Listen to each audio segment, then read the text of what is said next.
तो ईडी की मांग पर दरअसल अब कार्रवाई अलग अलग जगहों पर हो रही है। संयुक्त ये कार्रवाई हुई, औपचारिकताओं के बाद भारत लाया जाएगा आरोपी। ये बड़ी खबर आपको बता रहे हैं सूत्रों के हवाले से। ये बड़ी खबर है जहां पर बातचीत दरअसल हुई और बातचीत के बाद तमाम सबूत भी मिले। लोगों से लगातार बातचीत जारी है। ईडी की मांग पर इंटरपोल ने की है ये कार्रवाई। ईडी, एमईए, एमएचए ने की संयुक्त कार्रवाई। तो एनसीबी की टीम ने भोपाल में डेरा भी डाल रखा है। फिलहाल तो अलग अलग जगहों पर लगातार कोशिश की जा रही है, चूंकि जो सबूत मिले हैं उसके आधार पर। एक तरफ तो यहां पर टेलीग्राम, व्हाट्सएप की चैट भी चेक की गई है। औपचारिकता के बाद भारत लाया जाएगा आरोपी। फिलहाल तो जो सबूत मिले हैं उसके हिसाब से लगातार कार्रवाई जो है वो हो रही है। रोमानुल्लाह खान हमारे साथ जुड़ गए हैं दिल्ली से। जानकारी जरा दीजिएगा, चूंकि विदेश और साथ ही तमाम देशी लोगों का इसमें कनेक्शन जो है वो देखा जा रहा है। साथ ही भारत में भी कनेक्शन हो सकता है, विदेश में भी कनेक्शन हो सकता है। अब बताया जा रहा है कि महादेव सट्टा ऐप का जो मुख्य आरोपी है, जो मुख्य मास्टरमाइंड इसका रहा है, उसको भारत लाया जाएगा। कब तक भारत लाने की तैयारी है?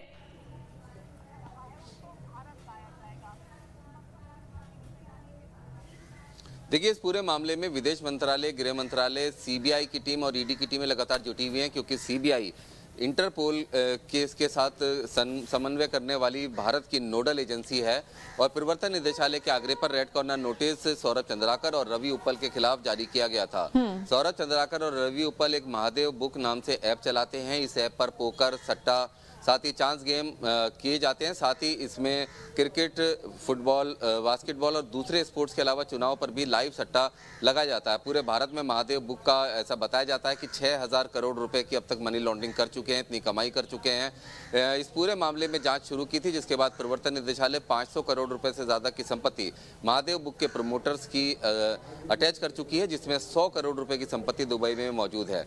इस पूरे मामले में अब तक महादेव बुक के 10 प्रमोटर्स गिरफ्तार हो चुके हैं। पिछले साल के अंत में रवि उपल और सौरभ चंद्राकर को दुबई में हिरासत में लिया गया था, जिसके बाद लगातार मुकदमेबाजी चल रही थी।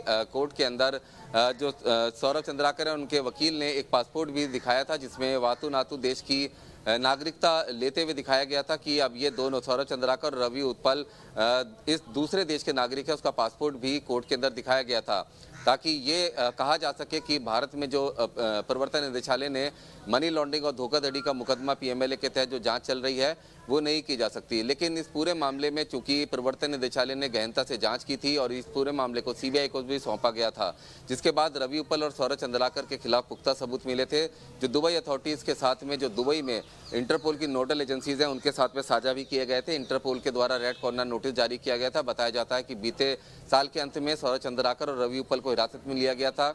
अब सौरभ चंद्राकर के गिरफ्तार होने की खबर आ रही है। प्रवर्तन निदेशालय की टीम के साथ गृह मंत्रालय और विदेश मंत्रालय की टीम, साथ ही सीबीआई की जो इंटरपोल से समन्वय करने वाली नोडल एजेंसी सीबीआई, उसके अधिकारी भी लगातार स्थिति पर नजर बनाए हुए हैं और सौरभ चंद्राकर को भारत प्रत्यर्पण करके लाने की तमाम बिल्कुल रोमानुल्लाह। लेकिन अगर हम बात करते हैं यहाँ पर, चूंकि देखा जाए तो इसमें पहले जो खबरें सामने आती थी, पहले ये जब जांच की जाती थी, उस दौरान ये बताया जाता था चूंकि एक बड़ा खेल था, एक बड़ा ट्रैप फंसाया गया और उसके बाद इसमें लोगों को फंसाया गया, लालच देकर लोगों को फंसाया जाता था। कुछ इसमें जानकारी मिली कि बॉलीवुड के भी कुछ लोग इसमें शामिल हो सकते हैं, या फिर चूंकि जब हमने देखा था कि सौरभ चंद्राकर की शादी में ये बताया गया था कि तमाम बॉलीवुड के जो सेलिब्रिटीज हैं वो इसमें आए थे, तो क्या उनसे भी किसी तरीके की पूछताछ जो है वो की जाएगी?